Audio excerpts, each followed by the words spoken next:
Bapak, Ibu, dan saudara-saudara yang terkasih, kita kembali lagi dengan Musa hari Minggu tanggal 26 Januari tahun 2025.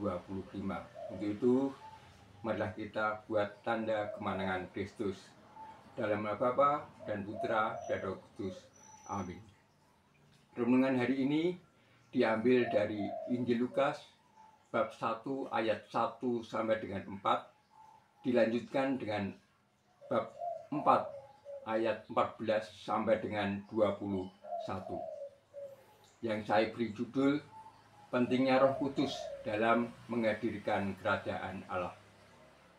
Dalam Injil hari ini menceritakan tentang panggilan dan pelayanan Yesus yang dipenuhi oleh Roh Kudus.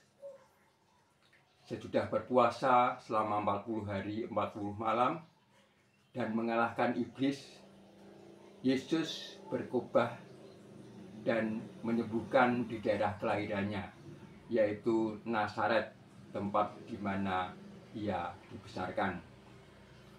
Awalnya orang-orang Nazaret bangga akan kehadiran Yesus di tengah-tengah mereka, sebab mereka telah mendengar begitu banyak karya dan pekerjaan Yesus yang memperlihatkan ada begitu banyak kuasa dan tanda-tanda mujizat yang diperlihatkan di Galilea. Sebagai seorang Yahudi yang saleh, Yesus biasa beribadat di rumah ibadat sinagoga pada hari Sabat, dan Yesus dipercaya mengajar. Kepadanya diberikan gulungan kitab Nabi Yesaya. Yesus membukanya dan menemukan nas di mana tertulis, "Roh Tuhan ada padaku, karena Ia telah mengurapi aku untuk menyampaikan kabar baik kepada orang-orang miskin. Ia telah mengutus aku untuk memberitakan pembebasan kepada orang-orang tawanan dan penglihatan bagi orang-orang buta, untuk membebaskan orang-orang yang tertindas, untuk memberitakan tahun rahmat Tuhan." Kemudian Yesus mengatakan, "Pada hari ini genaplah nas itu sewaktu kamu mendengarkan." Bapak, Ibu yang terkasih, Injil hari ini ingin menceritakan bahwa Yesus adalah Sang Mesias. Yesus menjadi perwujudan dari apa yang telah dinubuatkan para nabi yang dinantikan umatnya. Namun karena orang-orang dari sekota Yesus mengetahui latar belakang Yesus sebagai anak seorang tukang kayu, maka mereka menolak Yesus.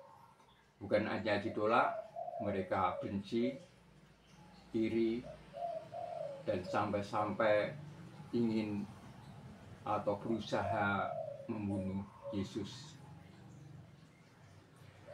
Sikap penolakan orang Nazaret ini dampaknya mereka tidak melihat dan merasakan peranan Roh Kudus yang terjadi di tengah-tengah kehidupan mereka.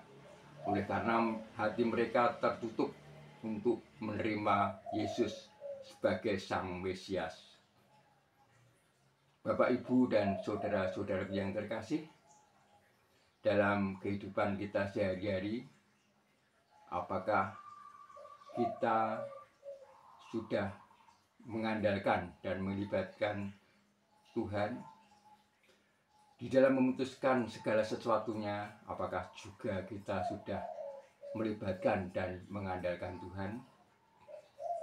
Kalaupun ketika kita mengalami kegagalan, apakah kita bisa melihat dengan kacamata positif bahwa Tuhan melakukan pendewasaan iman kepada kita?